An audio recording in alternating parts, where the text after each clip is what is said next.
Hi, this is Sharif with Engadget. Now we're looking at the Nikon Coolpix AW100, which is Nikon's first Coolpix underwater camera, rated to a depth of 10 meters.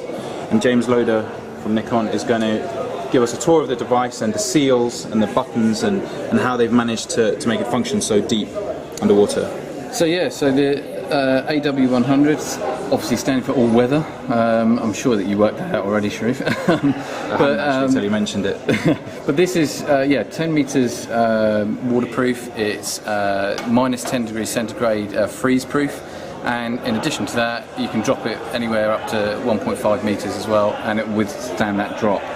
As you mentioned already, the camera has been weather sealed, so all of the buttons themselves, you can see on the back here, all of the buttons themselves are not open to the elements, so there's nothing that can get in behind there.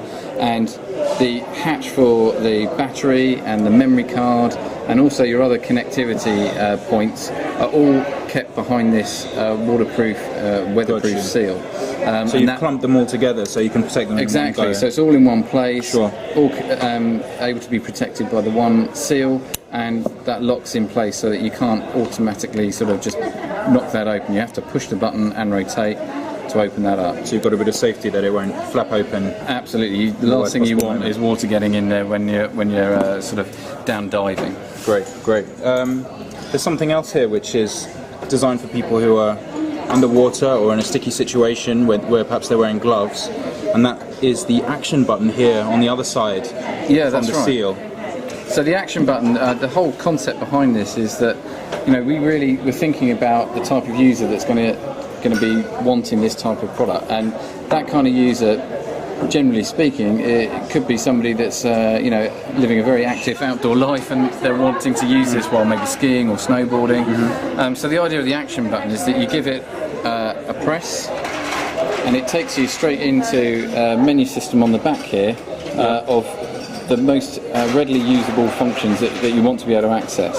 And with a slight tilt of the camera, you can cycle through the various menu options. You can either tilt it this way or you can sort of move it this way, and that will cycle through those options, and with another press of the action button it will take you into the next part of the menu.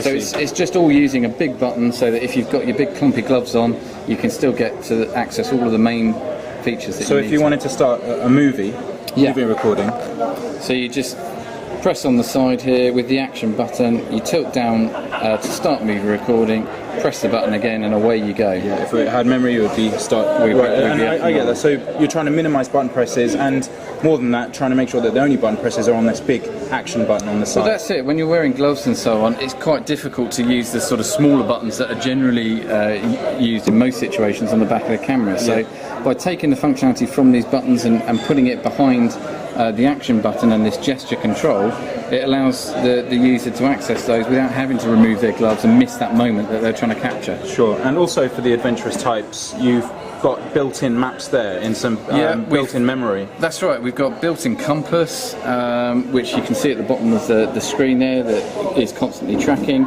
We've also got built-in